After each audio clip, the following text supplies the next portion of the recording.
from national to multinational response, the role of NATO and EU. This is our next panel session.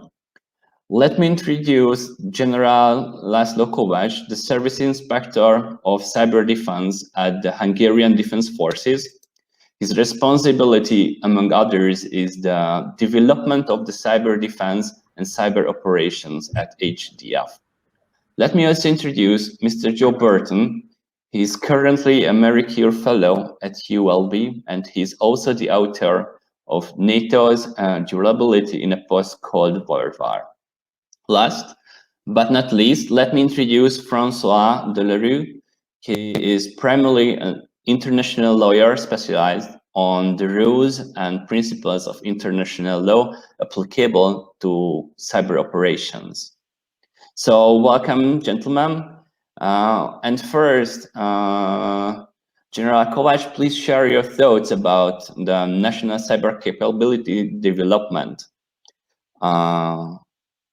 But as I see, Mr. Kovács has just left the thing. So until he's coming back, I would ask Mr. Joe Burton to, or wait, let's see, maybe. Yeah, I'm here. I'm sorry for the technical problems. It's okay. This is the general effect that we coded. In the right moment, everything's collapsed. Okay, and as I know well, you will share a little presentation as well. Yes, I tried to do it, and I hope so that you can see it, right? Yes. Okay, so the stage is yours. So, Danny, thank you very much for the kind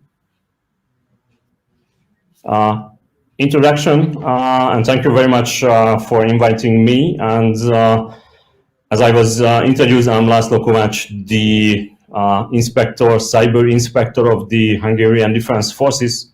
However, I have another job, so I double-headed. I'm a teacher at the National University of Public Service. So I try to follow the cyber operations from the academic sphere, and I try to manage in the real life, let's say it in the Hungarian Defense Forces. Before I start my very short presentation, I would like to formulate a disclaimer. Every kind of thoughts and views that I will express here, it's my own and not necessarily reflect to the National University of Public Service, nor to the Hungarian Defense Forces. So my aim to provide a military perspective in the cyber capabilities from the national to the international level, and I try to focus the importance of cooperation. The scope of my presentation, why we are needing the military in the cyber, because everybody talk about the cyber, it's a very sexy topic, but the military is sometimes a little bit far from here. And I would like to introduce just very quickly the Hungarian Defense Forces, as we call it, HDF, Inspectorate of Cyber Services, and I would like to flash some ideas what we are doing here, what's our main tasks.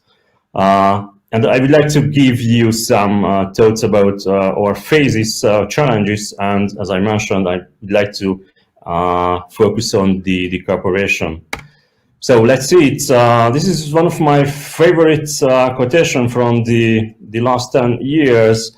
Mr. Gábor Iklódi, who was a former Assistant Secretary of General of the NATO, who was charged with the emerging security challenges. And he mentioned just a couple of years ago that the threats are real. He meant that the threats in the cyber sphere, the threats are real. Don't wait until something happens. And we can see that a lot of things happen every day and every second. So we have to prepare themselves here and in the international environment as well. However, we very rarely understand what the cyberspace is so important for us. This is a quotation about the national cybersecurity strategy from Hungary. It's a very old and very criticized quotation, but I think there is a one sentence or sub-sentence on it, which means that the social and economic processes take place here all around the world. That's why the civilian and the defense sector has to be ready to do against the threats with help each other. Meanwhile, the NATO in 2016 in Warsaw, in the Warsaw Summit, recognized the cyberspace as a domain of operation. I think it's a very common thing here.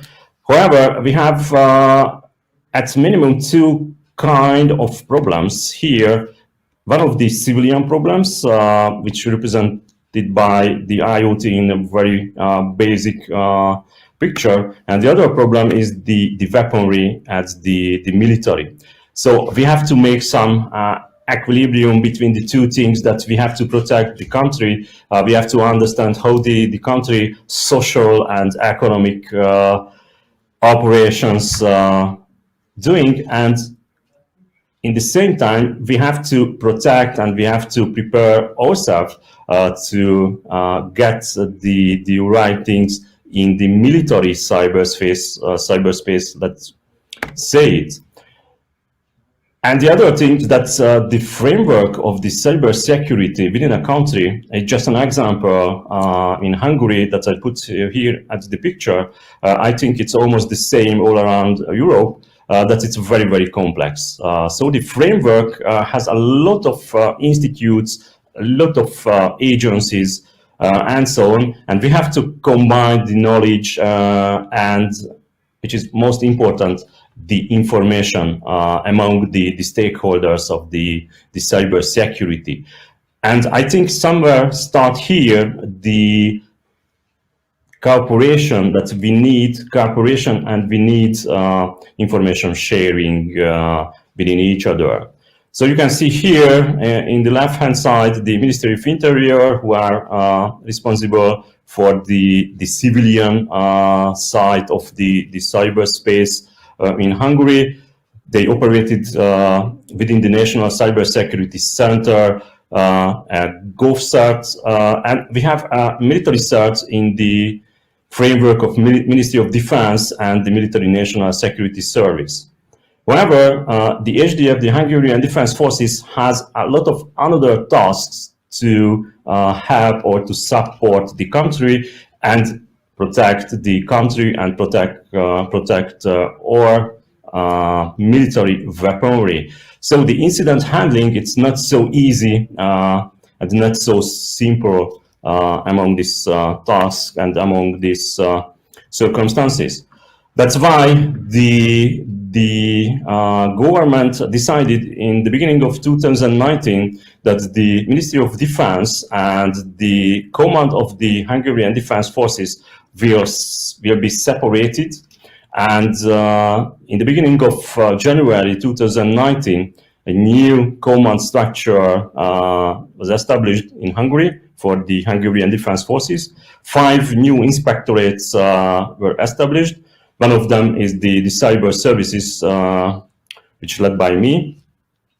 Our main goal, the inspectorate main goal to support the commander within the cyberspace. We have to formulating, recommending, and integrating a lot of policies for the cyberspace. Meanwhile, we have to improve the HDF ability to operate in the cyberspace.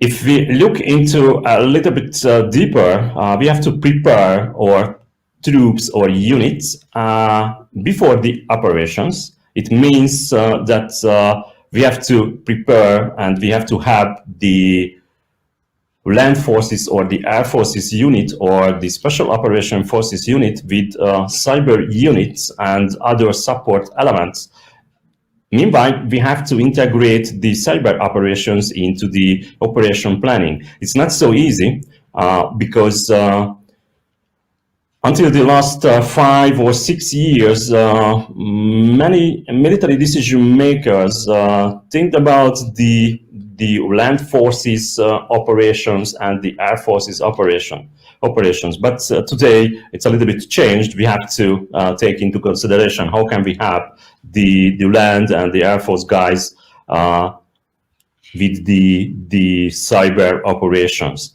And of course, as I mentioned, we have to prepare or we have to support our own units or weaponry. So we have to make vulnerability tests on our IT system.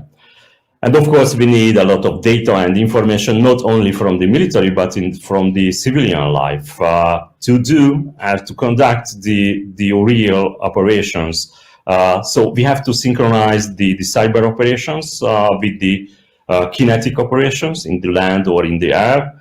And we have to synchronize the other non-kinetic operations, just like the information operations and the other things. But during the last years, the operations changed dramatically because we have to do a lot of military things in multiple locations, in multiple domains.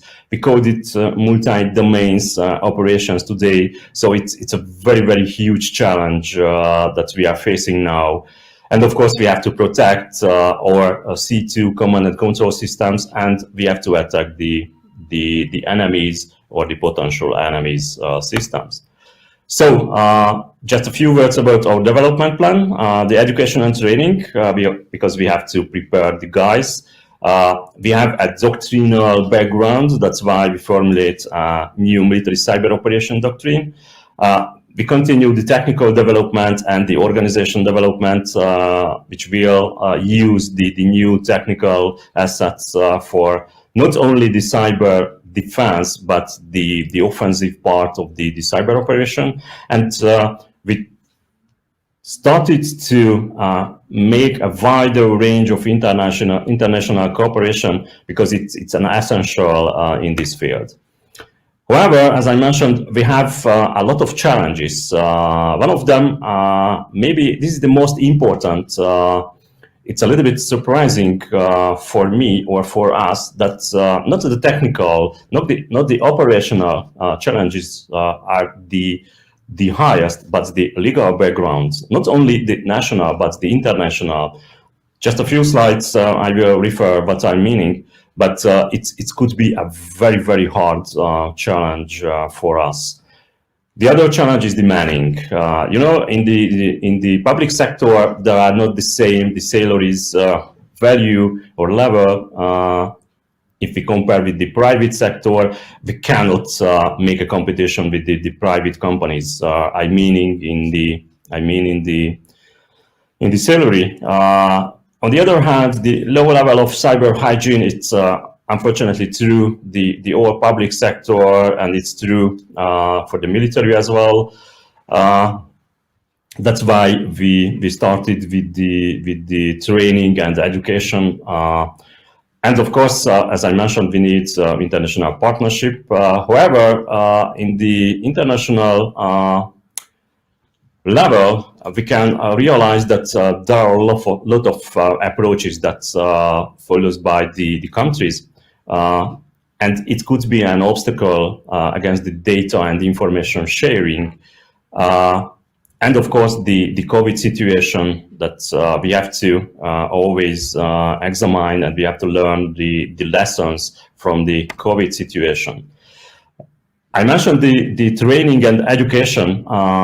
I think somewhere we had to start, and it was the original point that we can start, because we need to improve the cyber hygiene, and beside the cyber hygiene, we have to train the cyber security, the cyber defense guys, not only in national but in the international level.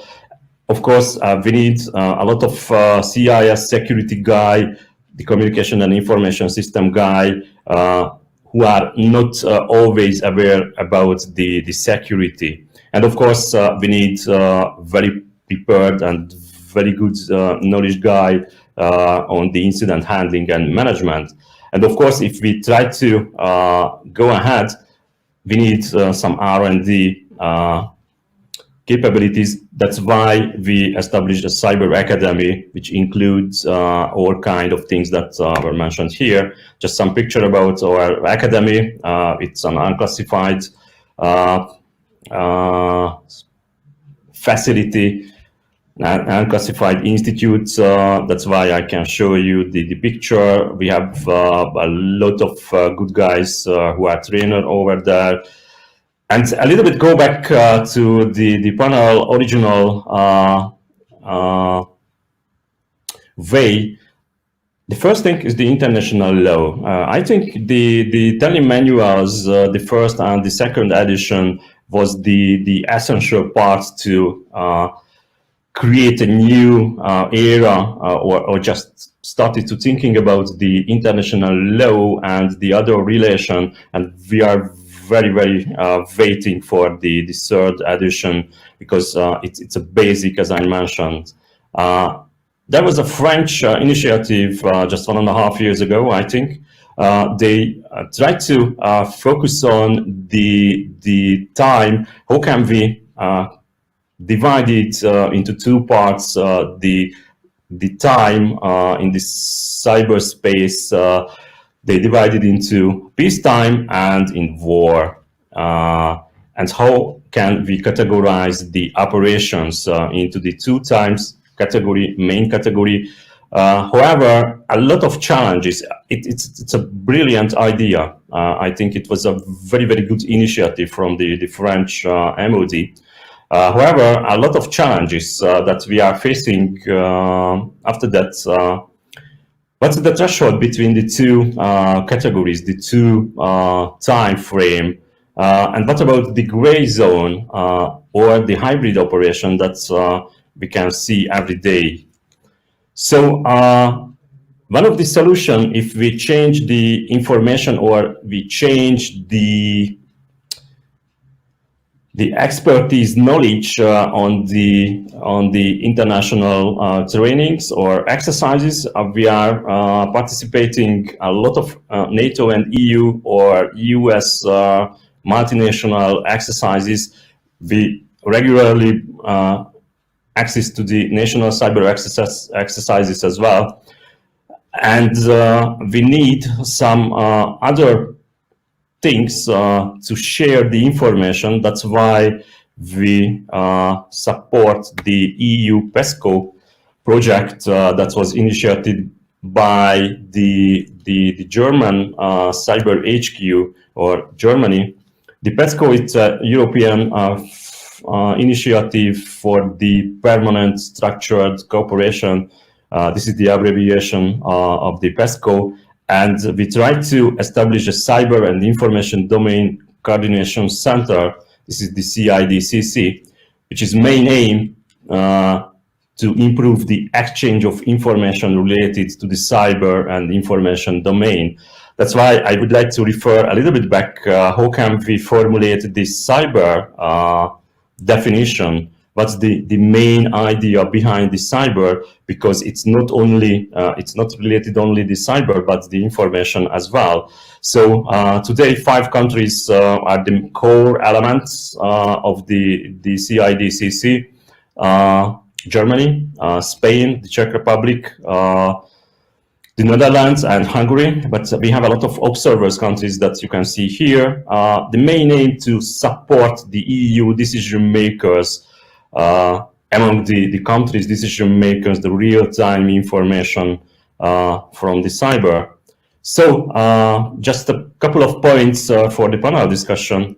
So the national capacity building that we see here in Europe, we have many examples, and unfortunately, we can see many different approaches. So we have to harmonize the best practices and the other things.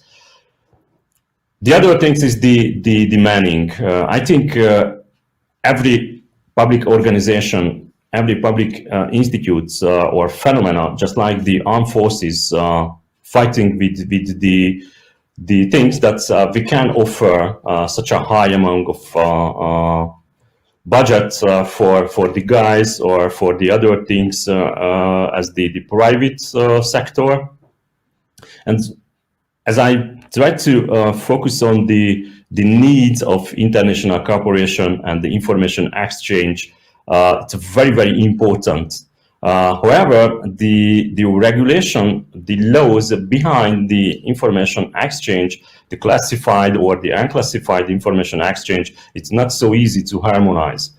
And one of the main things is the trust. We have to make a very, very good trust among the countries who try to fight against the threats in the cyber. So thank you very much for your time. Thank you so much of this presentation. And let's move more deep to the NATO's role. So please, Mr. Burton, tell us a few things, how you see the NATO's role. Sure, thank you very much for the introduction. It's a pleasure to be with you all today. I will focus my comments predominantly on NATO, but obviously what I think we've also seen in recent years is an enhanced EU role in this area, and I think it's important to to consider today the sort of complementarity and division of labour between these two organisations. But I'll certainly start off with NATO, and the theme of the conference today is crisis management in cyberspace. And I think it's important to note from the outset that NATO's role in cyber has very much related to a history of crisis in the transatlantic area. And crises in the physical realm, the kinetic realm, have really spilled into the cyber realm and have forced NATO to confront this area of policy. If you look back through NATO's history in cyber, its role in cybersecurity really stems from at least as far back as the 1999 war in Kosovo, when in response to cyber attacks against, in response to the NATO bombing campaign of Kosovo, Serbian hackers conducted retaliatory cyber attacks against NATO headquarters and US government departments. So that was a crisis in the physical realm which had cyber ramifications. Of course, we had the attacks on 9/11 in the United States, which caused, of course, great concerns about terrorism, and particularly cyber terrorism, and how perhaps enhanced homeland security measures in the United States would lead such terrorist groups to try and strike at the United States remotely through digital networks. 2007, we had the crisis in Estonia, the Bronze Soldier incident involving Russian hackers, which prompted really, I think, a debate within the alliance about how it responds to cybersecurity and builds collective cyber defense. More recently, we've had concerns linked to the Crimea crisis, the annexation of Crimea, Russian attacks against Ukrainian energy facilities, the WannaCry global event, Russian interference in the 2016 election. So NATO's role in cybersecurity, its evolving role, I think, is very much linked to this series of crises we've had that have had the ramifications in the cyber domain. And I think what's important to note here is that what this means for NATO is that it's evolved quite deliberately and purposefully to meet these threats and meet these challenges. And the latest iteration of that is the new the NATO 2030 process, which could well lead to a new strategic concept for NATO, which I think will feature cyber quite prominently. The other thing that's happened in this 20 years or so of NATO's cyber history, if you like, is it's developed a great deal of institutional capacity to respond to cybersecurity issues. So we now have the North Atlantic Council regularly considering cybersecurity. We have a Cyber Defense Management Board, a NATO Communications and Information Agency, NATO Rapid Reaction Teams for cyber, Allied Command Transformation takes a role. We've got the NATO Cooperative Cyber Defense Centre of of Excellence in Estonia, which has done some magnificent work over the last decade or so. We have the Cyber Defence Pledge, which is a multinational effort to raise cybersecurity standards within NATO countries. And NATO is continuing to evolve. We're now talking about the establishment of a NATO Cyberspace Operations Centre, following on from the long-held institutional capacity around the computer incident response capability. NATO's developing new cybersecurity partnerships in this area. I've come back to Europe fairly recently from New Zealand. NATO has a partnership agreement with New Zealand which covers cybersecurity, and of course, as our previous speaker mentioned, we've got an awful lot of work around exercises, Lock Shields, Cross Swords, Trident Juncture, Cyber Coalition. These are the institutional mechanisms through which NATO is trying to address the challenges of cybersecurity. And I think actually a lot of progress has been made here. And I think one of the great strengths of NATO, and I'll go on to talk about some areas where perhaps NATO maybe struggles to have a bit of impact in this area, but one of the great strengths of NATO is it's a multinational, multilateral organization, and that is a good fit for cyber threats, because cyber threats can of course emanate from anywhere in the world and invariably require multinational, multilateral responses. So if you like, there's a good symmetry, I think, between NATO as an organization and the sorts of threats that we're seeing. As I say, and I mentioned in my sort of opening remarks, NATO can't do everything, and that's why NATO-EU cooperation has become particularly important.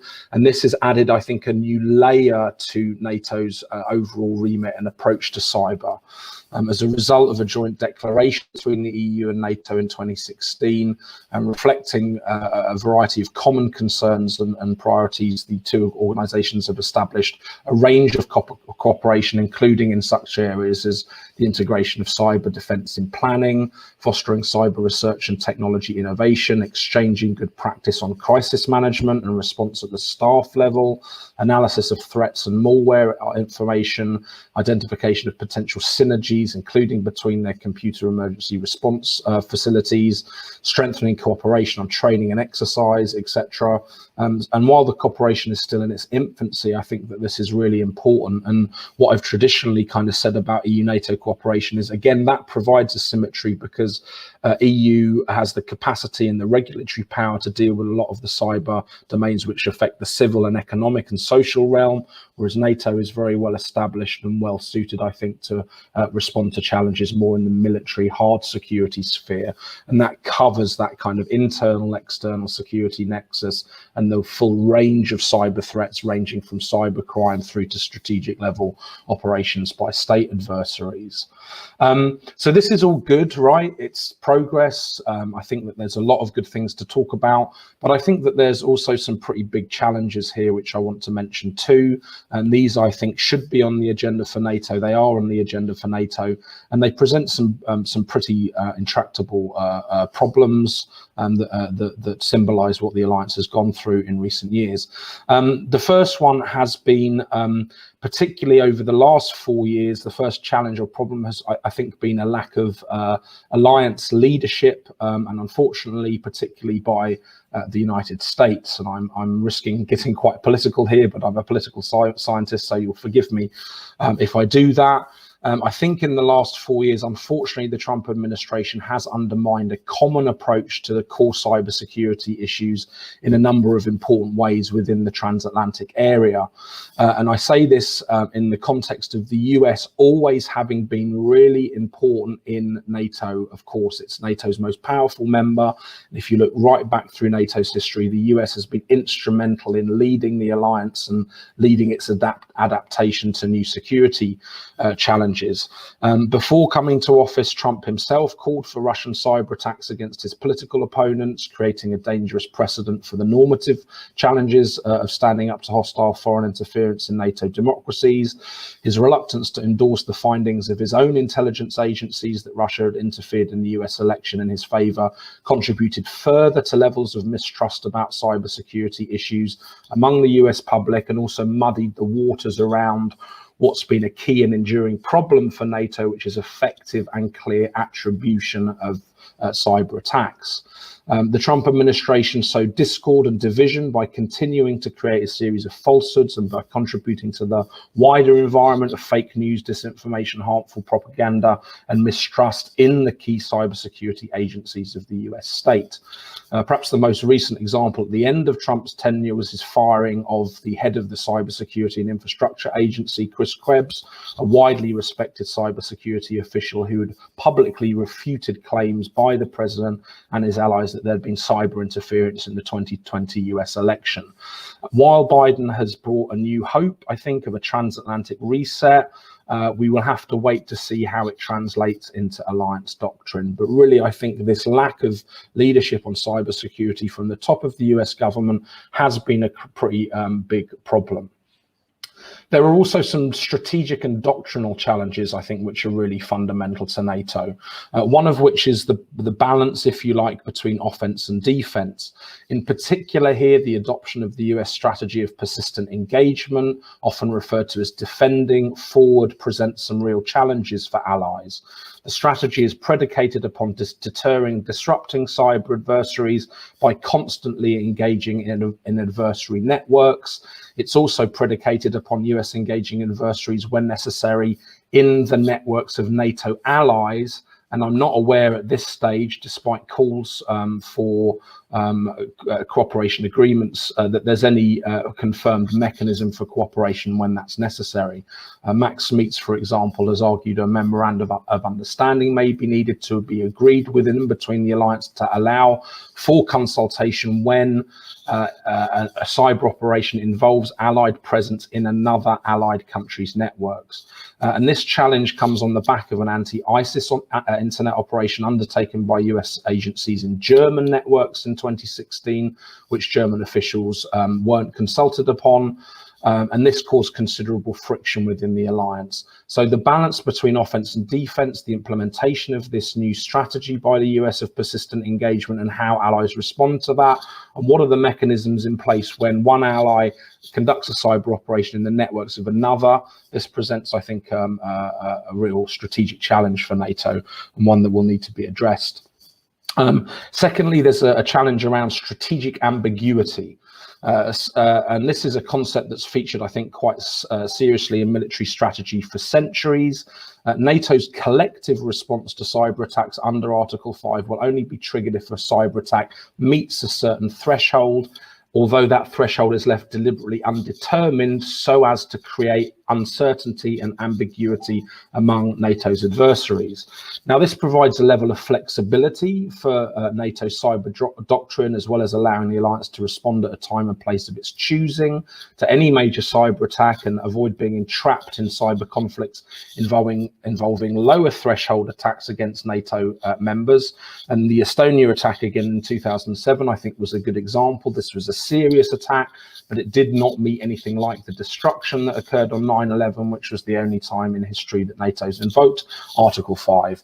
But the downside to this policy is that if NATO will only ever respond collectively to high-level destructive attacks, that leaves the vast majority of cyber operations conducted against NATO members without necessarily a collective response.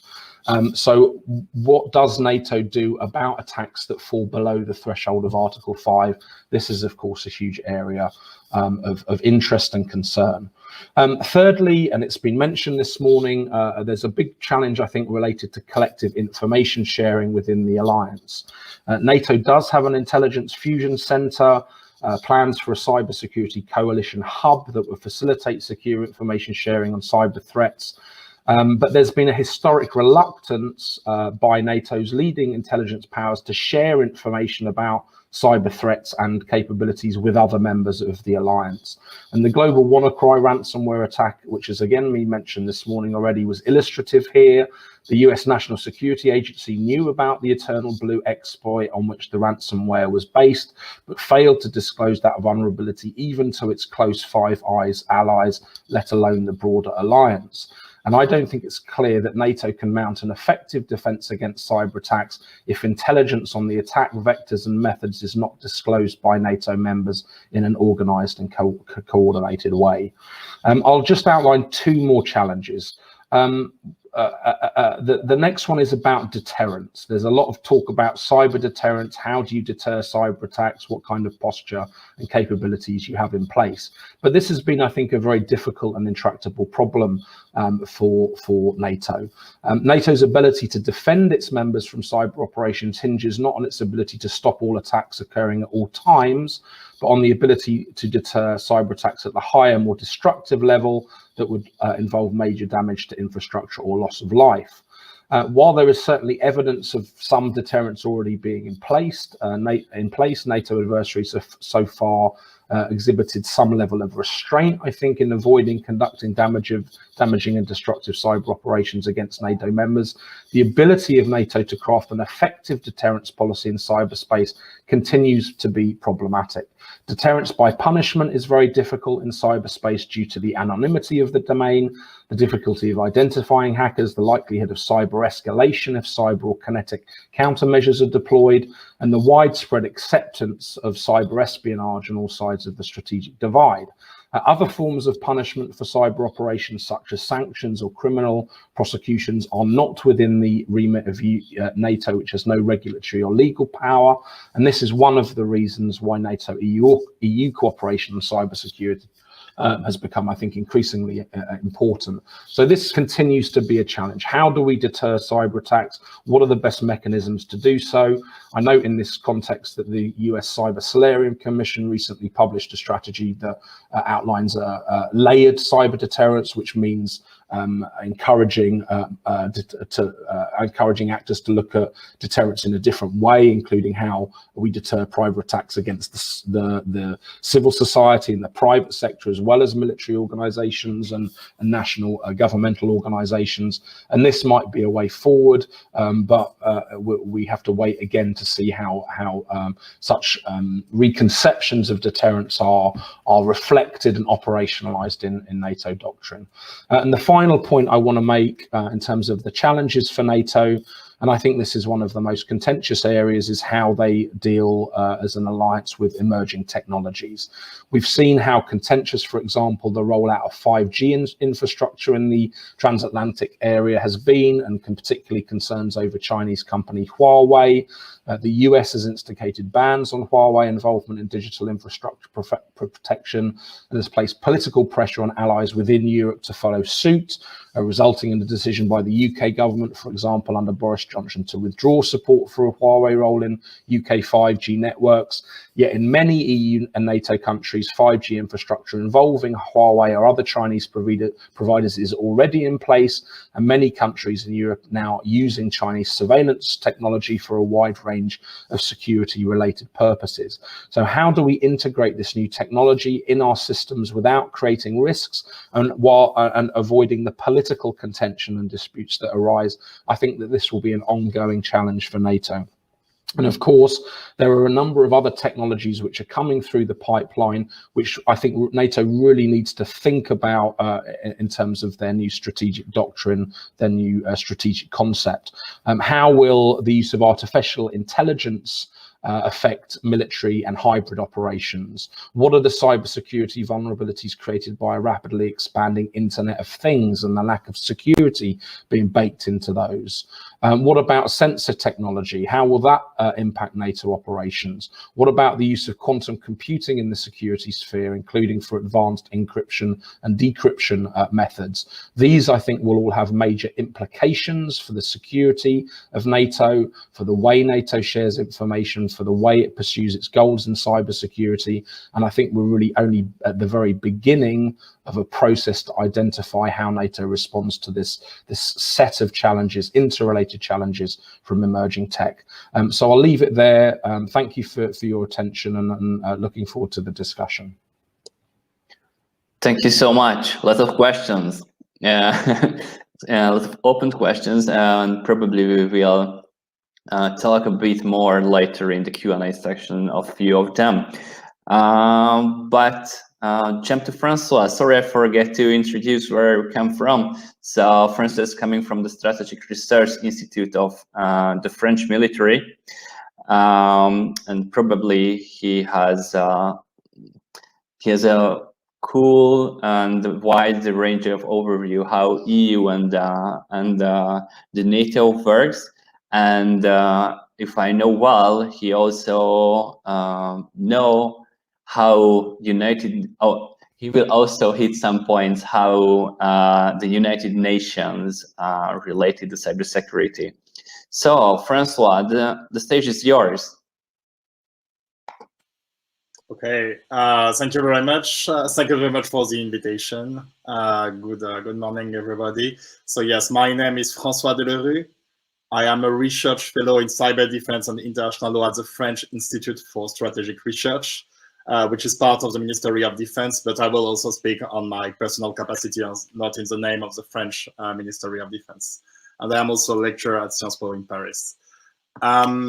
So yes, we were asked to reflect on the role of the EU and NATO in the crisis management in cyberspace, which is a very interesting and very fascinating topic, which always lead to very interesting debates.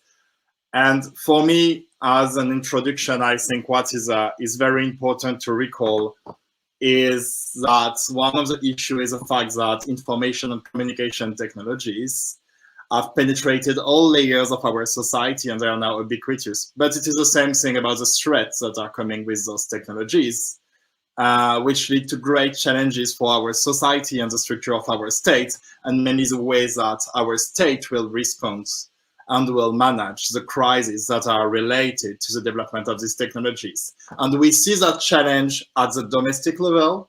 So we had all these debates, I would say 15 years ago now in the US, on whether the lead on cyber defense should be in the hands of the DoD or the Department of Homeland Security. And at that time, what was interesting is the Department of Defense kind of won that fight over the leadership on cybersecurity. And today we see a real coming back of Homeland Security, notably with the increasing role and increasing responsibility of the CISA. So that's very interesting. And we saw similar debates within EU member states and NATO member states, but also at the international level and on the international stage, which is a bit what I will be more focusing on my speech today. Because when you see a cyber operation, a cyber threat coming, you don't know at first who is performing it, who is conducting it. And similar operation may be conducted or sponsored by a state, but they also may be only conducted by private actors, non-state actors only on their own capacity. And that's really the question whether you need to adopt a cyber defense, let's say on the military response, or if you need to have a more cybersecurity/cyber crime response. And in some ways, that is also the divide we have at the international level, or the regional level, I would say, regarding NATO and the EU in the past years, since NATO has been focusing more on the military dimension, while the EU has been focusing more on the cybersecurity dimension. And that was already mentioned a bit by the two previous speakers. And as was just explained or developed a bit by the previous speaker, we see some more collaboration between NATO and the EU, notably through the adoption and the signature of a memorandum of understanding between the two organizations. But what is interesting is also the fact that in the past years, we have seen the EU being more and more present on developing its capabilities on matters that was previously only dealt with by NATO. I think the reason of this situation, so first I will restate a bit what is the focus of the two organizations, and I think that's very important, and before moving more on the EU. So NATO is a military organization with a focus on the military dimensions and peace and security questions, which also translate into cyberspace, and we have important questions on that, and notably how to respond and to react to cyber operation, either from state or non-state actors, but that will rise a certain level. In some way, one of the issues there is the fact that most of cyber operations actually remain below that threshold and tend to be not an armed conflict, not rising to the level of a use of force or the level of self-defense. which creates in some way a problem because NATO focused, or created a problem, I would say, in the policies, because NATO focused only on a very small portion on cyber operations, the rest remained not tackled in the NATO policy. And the best translation of this question or this issue, I think, was the way the Tallinn manual were drafted. And we have had already like a discussion on the Tallinn manual in the preview with the first speaker. And the first Tallinn manual, adopted in 2013, focused on the use of force on self-defense and situation where cyber operation will take place in an armed conflict. But the reason of that is because this is when NATO is competent and NATO is dealing with this question of collaboration and peace and security. But as it was highlighted by the critics that was addressed to the first edition of the Tallinn manual, that's only a very small portion of cyber operation. And most of the cyber operation, either from state actors but also from non-state sector, will be below that threshold. And that's why you had the second process, which adopted the second Tallinn manual in 2017, which integrated all these peacetime rules and all those rules when you are below that threshold. And now we have the third process, as it was mentioned, which will mainly like update the previous versions and also add new dimension. We can come back on that in the questions. But then, so we had this military dimension that was dealt with and that is dealt with by NATO, and the EU has been focusing more on cybercrime, cyber threat from non-state actors, but also the approach was different. NATO focused more on the question of response, and we had like this self-defense question and all this question, while the EU has been focusing more on strengthening and reinforce the capacities and the cyber security within the EU and its member states. So it's two different approaches, and it's also what you see when you see the policy and the regulations that are adopted by the EU, such as the NIS directive and others. The objective is not really to draft what will be our response in case of cyber threat, but actually to increase the level of cyber security we have in the EU. So the objectives are really different. Yet, that being said, what we see since, I would say, 5 years is an evolution in the EU approach, where the EU is coming more and more on this question of reaction and response, and also on this question of military, I would say, cyberspace and interstate cyber operation, how to address them and to react to them.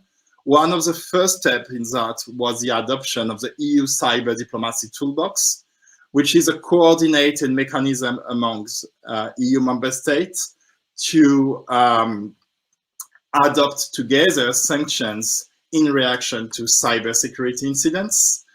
But also more recently, the 2020 EU Cybersecurity Strategy for Digital Decades, which has been released a few months ago, calls for the EU to adopt a common position on the international law applicable to cyber operation, which is clearly what the NATO was more focusing on before, and now we see the EU coming on this topic.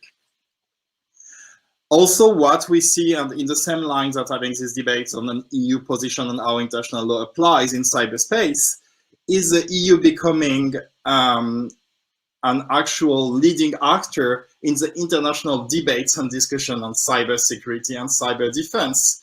And for instance, the groups that are gathering at the UN, the open-ended working group and the group of governmental experts on cybersecurity were for a long time mainly, like, let's say, driven by US initiatives and Russian initiatives. But in the past years, we have seen the EU and its member state becoming more and more influenced in this context and proposing more and more solutions, and which is also an interesting situation because in some way, those discussions tend to be a bit blocked or a bit too much focusing on the opposition between Russia and the United States.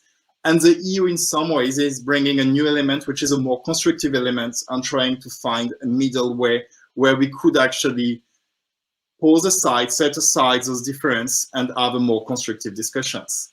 The last iteration of that, the last evolution of that, is the current proposal made by EU member states together with other states for the evolution of this discussion to move from like an open-ended working group where all the member states of the UN can sit and a group of governmental experts where only 25 member states can take place, to a POA, a program of action, which would be a system where we will have a roadmap of questions and issues we want to discuss, and then you will be able to adopt different groups format and different structure to discuss this question. And that will be an interesting evolution because it will allow the United Nations discussions to move from something that is in some way blocked into institutional mechanism and more traditional approaches to something that will be more hybrid, where you could have smaller groups working on some questions that they believe are more interesting for them, and bigger group, for example, maybe all the UN member states on some specific questions. So that's an interesting evolution, and I think it's something we are waiting for. What is also for me a big question on this EU-NATO relation is how to deal with the question of the position or the way the US are regarding and are acting in cyberspace. And what I mean by that is what we see now with the SolarWinds case and with also the cyber operation during the COVID-19 pandemic. The US have been condemning the SolarWinds case, and they say that, oh, SolarWinds may be equated, or like you have these debates whether SolarWinds could be equated to an armed aggression that will trigger the possibility for the US to invoke the right of self-defense. That's interesting position, but when you look at what is actually SolarWinds in terms of cyber operation, what has been actually done by the actors, China, Russia, as it is alleged by the US government, it's actually a very low in terms of sophistication and intensity, and it's clearly very far from a self-defense reaction possibility. Also, what is interesting is if you compare, and you have a lot of articles from international lawyers, so which is my discipline, on that is actually, if you look at that, at those facts, they are very similar to what the US have been conducting or telling to conduct under the defense forward strategy. And at the same time, it's kind of interesting and it's kind of questionable that a country is condemning cyber operation and saying that they rise to the level of an armed attack, but conducting exactly the same activities at the same time.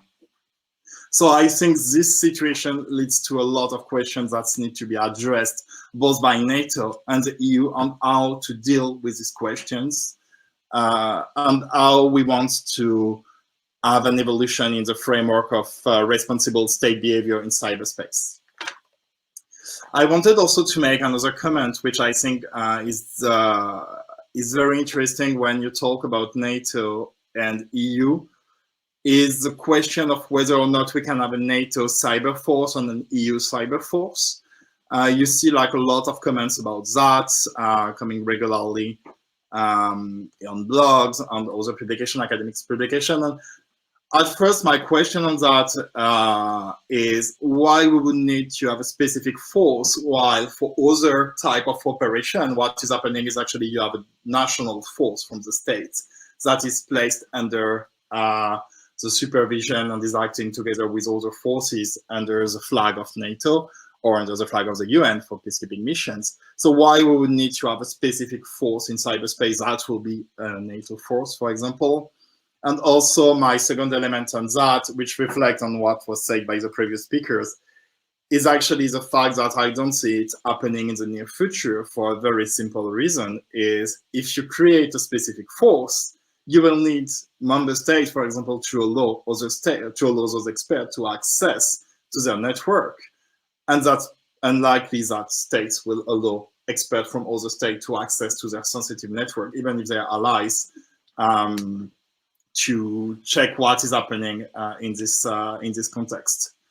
Also, that questions a possible situation where such a question will be asked to the International Court of Justice, for example, or to another body, another judicial body. And the same answer is the problem of evidence, and that's access to network.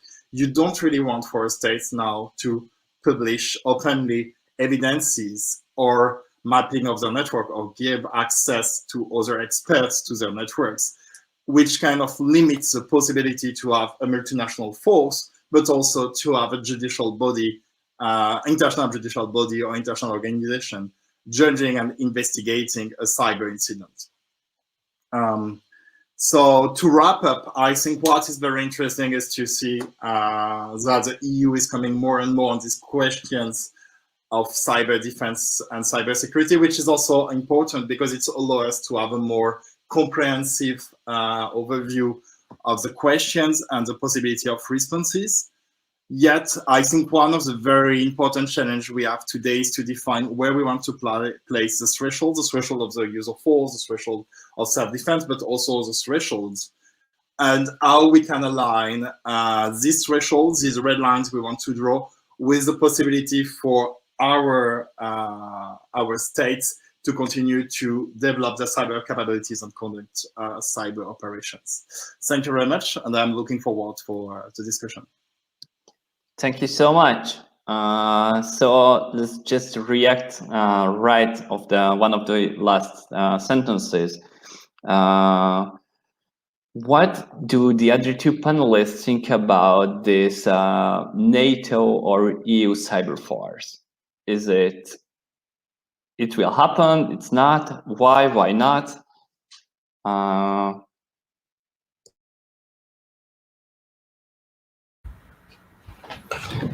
I think it's a very serious question. I can explain only my point of view that we need it.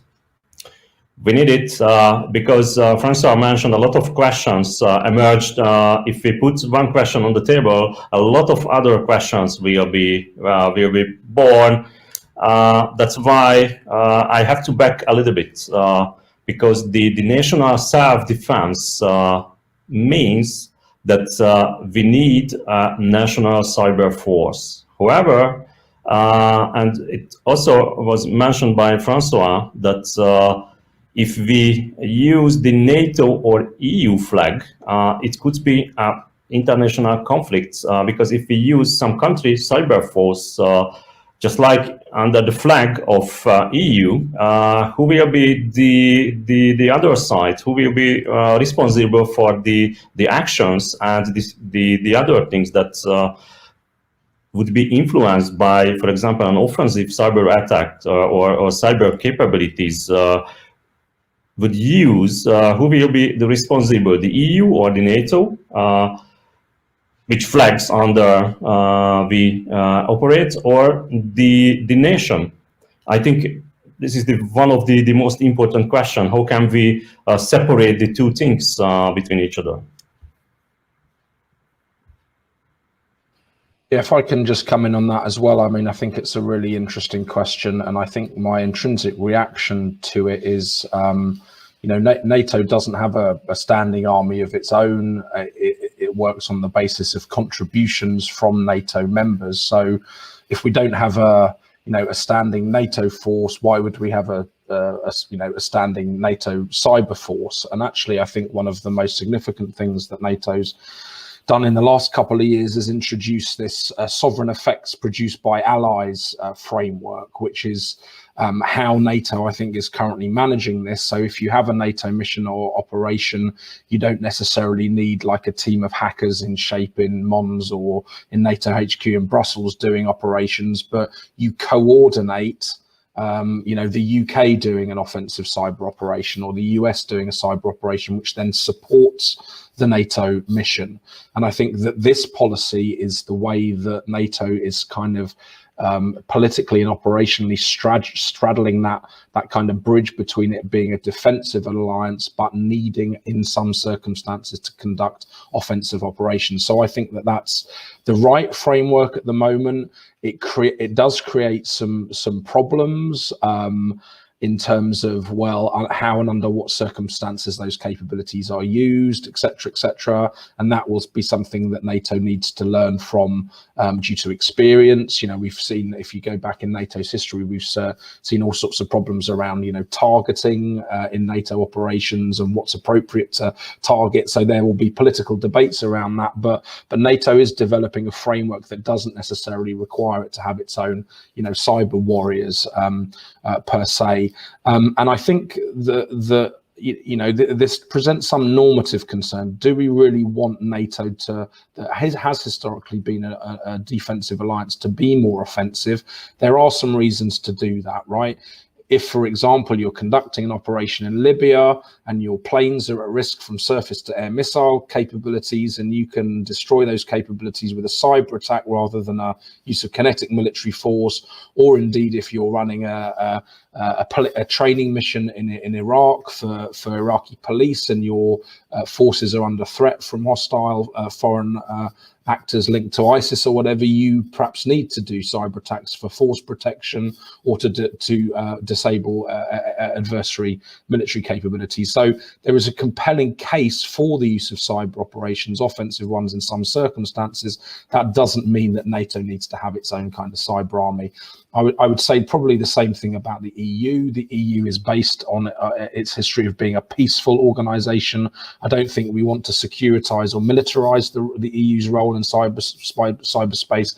That said, we do need to think about how cyber features in CSDP missions and operations particularly. What is the role of cyber when the EU is running a security mission? And perhaps the model that NATO's presented might work in an EU context as well. Thanks. Thank you so much. May I add something? Sure, sure. I totally agree with Joe. However, as I mentioned, that one question indicates a lot of new questions, because if you have NATO or EU cyber force and you would like to get information, because the cyber defense or the cyber attack needs a lot of information, not only from the other side, the enemy's structure or networks, but from own networks. It's a very complicated to harmonize the legal backgrounds, which kind of information that we can use from a national side for the alliance attack. Because there are a lot of hidden and a lot of classified information that we need to prepare effective offensive operations. I think it's a very hard, and it needs a very stable MOUs among the countries within the alliance. If I may also add something on that. I completely agree with both speakers, so I think we are on the same line on that. My point here would be to say that as a lawyer, I don't think it's possible for NATO to have also an actual army, because that will need a very deep transformation of the Treaty of the North Atlantic and also of the organization. But what we need to work on, and which is also already something NATO has been working on in the past, is having a very clear picture of the different questions. As you just say, Colonel Kovács, we have this problem that it leads to a lot of questions. And this is what NATO needs to address. Also, the EU needs to address. It's not really, yes, we need to have these capabilities. The member states have to develop the capabilities, and that's what they are doing through their armies. But what we need to develop is clear policies, clear methods of sharing information, what type of information, who are the point of contact, how we deal with these questions. Also, and this is one of the main challenges in cyberspace, how to very short time, because this is one of the main issues with cybersecurity, where our traditional international organizations are not very performant, is we have very heavy administrative and political mechanisms that takes a lot of times, and that's not the times that we can take to respond to a cyber attack. We need to be able to have quicker mechanisms, and I think that's one of the main challenge for both the NATO and the EU, but also the UN and any other international or regional security organizations, finding the right way to have the right answer in the right time. Yeah, I really totally agree. And let's just jump into this topic. I mean, so it's an international organizations of both EU, NATO, UN. What if a nation is attacked? We all know that we cannot be 100% sure about who is the attacker. We can have guesses, but if we talk about cyber diplomacy, what are the nations or what are the EU or the NATO can do? What tools are there for the coordination of this? So, for example, just let's say the summer case that okay, there is US, it is attacked. Many professionals said that it's come from Russia, but we still don't know it was or not. What are the cyber diplomacy tools that we have?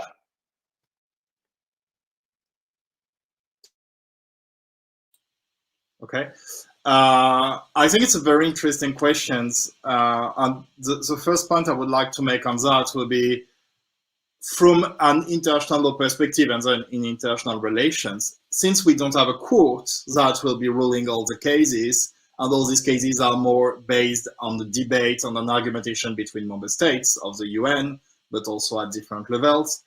We have to understand that we don't really need to prove the case, but we need to make it acceptable to others. Then there may be a disagreement, there may be a difference that will need to be ruled out later. So that may be ruled, for example, by the UN Security Council. But again, it's not a court and you don't have the same level of standards in terms of evidence that are requested elsewhere. Also, when you talk about the attribution of a cyber operation, that may be based on technical attribution, but that's not the case in most of cases of cyber operation. And for instance, if you take a case like SolarWinds, part of it will be based on the technical attribution because they identify that this type of code and actor is present in these computers. But the attribution that is made by the US is probably also based on intelligence gathering of information and the fact that they identify that there is a willingness and there is an operation that is ongoing from one state against the other. And that's really what is also very important to understand, I think, when we talk about diplomacy and how other states may gather to react together. It's not only a technical issue, it's not only a cyber diplomacy issue, but it's a general diplomatic issue. It is always the case when we react to a malicious or an adversarial act from another state. So in terms of evidence, this is a classical evidence sharing and information sharing, but also it's based a lot on trust between countries. And it's why, for example, some states will have easiest way to cooperate and to do attribution together than others, because everything is based on traditional mechanism of information sharing and intelligence information sharing.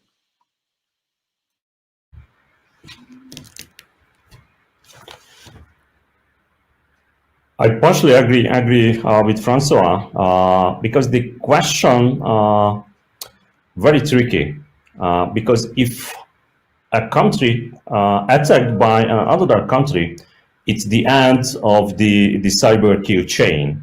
It started some information gathering, it started some financial actions and a lot of things. If we try to focus on from technical point of view.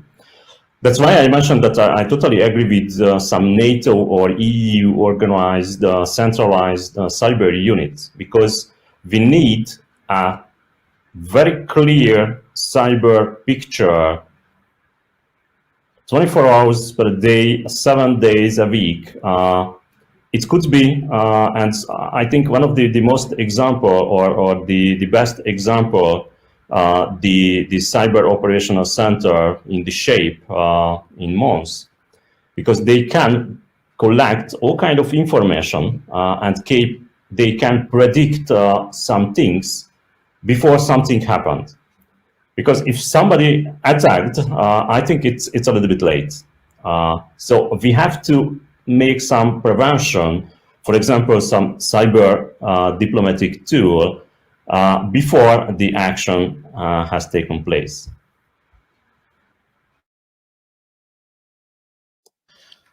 Yeah, can I just come in on that as well? And I think one of the, if you're looking at attribution of cyber attacks, I think there's been a series of problems. One is collective attribution, and I think attribution of cyber attacks has more weight if it's done collectively. And whether that's by the EU or by NATO or by groups of countries, that brings weight, it brings legitimacy to the attribution process. Now, I don't actually know off the top of my head whether the EU and NATO have ever got together and jointly attributed a malicious cyber operation to an adversary. Perhaps my other panelists know, but that would be certainly something that I think might and could be on the agenda for NATO-EU cooperation.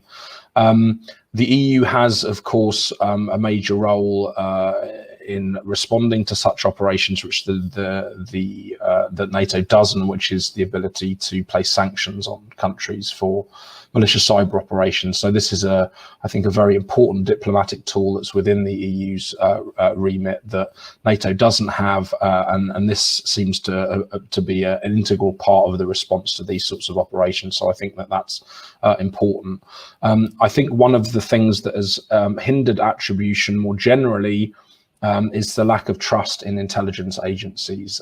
Historically, attribution has been a process that's been led by intelligence agencies. And of course, for various reasons, there isn't a lot of public trust in intelligence agencies generally.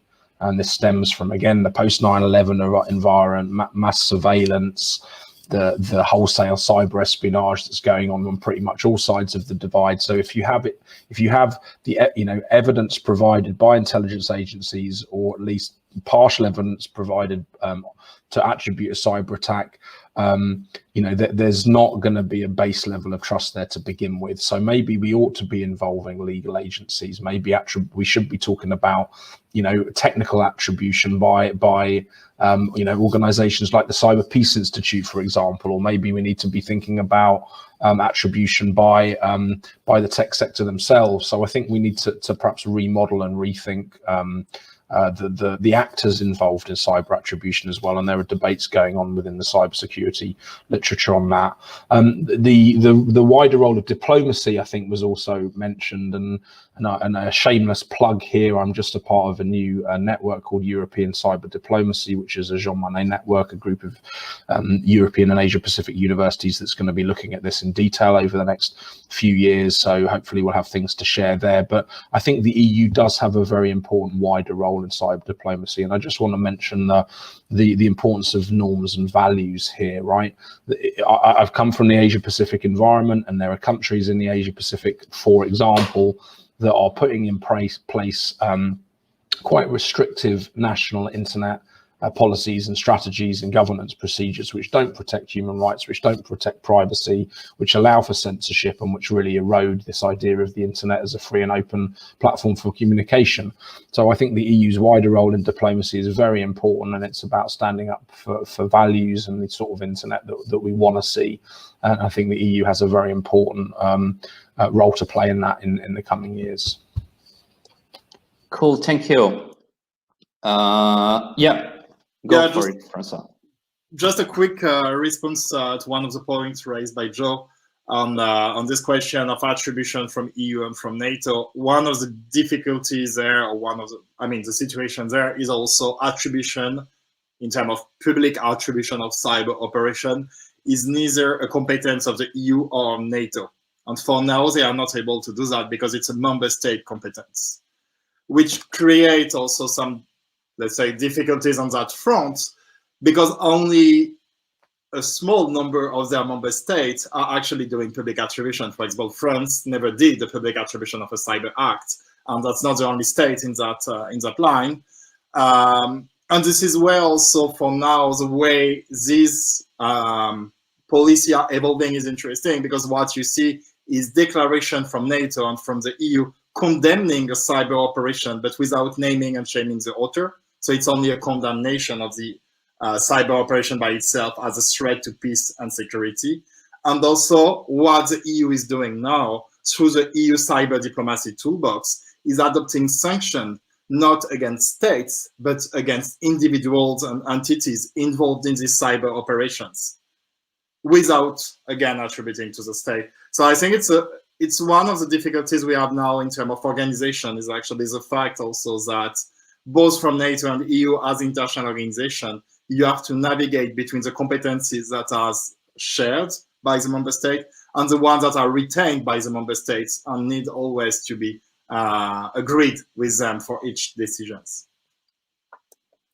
Thank you so much. Actually, our time is quite ended, but I've got a last question. Maybe please answer just really shortly, but I would like to ask some of the NATO's and the EU's future. So I think we can say that the US is one of the reference points in cyberspace. I think all of us agree with this. And the ASPN Institute usually traditionally make a proposal what the new US Congress should do. And they did it this year as well. And they proposed 5 points. And I'm really interested is these 5 points. I will just quickly list them.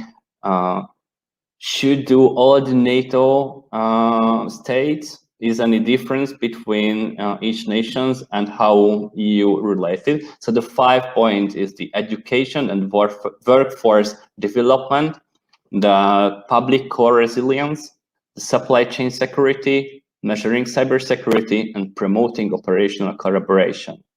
So what do you think? Please just quickly answer. Is the next year's mission to the EU and all NATO nations as well, or maybe we have some goal differences?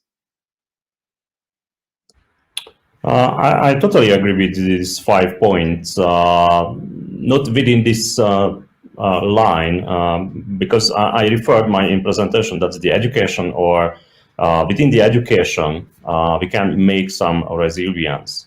However, I think the national capabilities or the national capacity building, it's also a very, very key point here. And the other that was mentioned the previous talks, that's the trust and the international information exchange based on the trust. Because if we have the trust, we can change the information based on these things.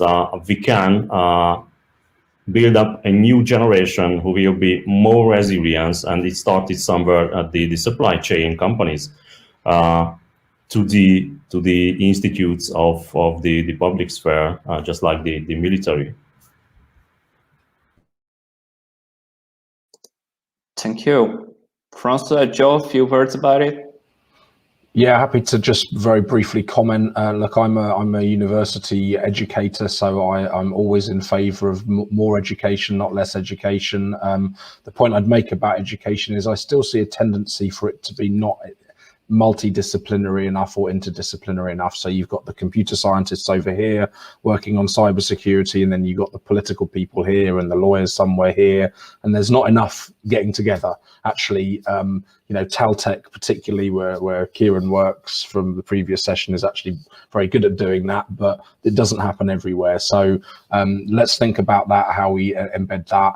One other point about resilience. Resilience of what? I wrote a paper recently talking about societal resilience, and we need to, think about resilience in a broader way. It's not just about necessarily protecting critical infrastructure, which is important, but it's about protecting our societies from the psycho-sociological damage and impact of cyber attacks, and that includes vulnerable populations, it includes health facilities, it includes identity groups. So I think when we're talking about resilience, it shouldn't just be the resilience of a supply chain or a particular bit of critical infrastructure, we need to look at that in a holistic societal way. I think that's really important. Thank you very much. Yes, a quick reaction as well, and I completely agree with those points and with the two previous comments. That was also one of the points I mentioned when you compare the action of the policy of the EU and NATO. Is on the one side, NATO was more focusing on the reaction for a long time, and the EU has been more focusing on developing and strengthening the cybersecurity element in the EU and its member states. And that's really the point, is yes, we need to have a clear policy and clear picture on the reaction, but what is more important is actually to develop the education, to develop the cybersecurity and all the elements that will prevent the possibility for malicious actors, either state-sponsored or not, to target our countries, our administration, and also our private sector. So I think that's a very important element, and we need to work on that. Gentlemen, thank you so much for your thoughts. I think we can, or we could discuss these topics many days, and there are really a lot of open questions. But our time is over. We will go to a lunch break. We will start our third panel in 40 minutes. So thank you so much for your thoughts again. And yeah, have a good meal for everyone.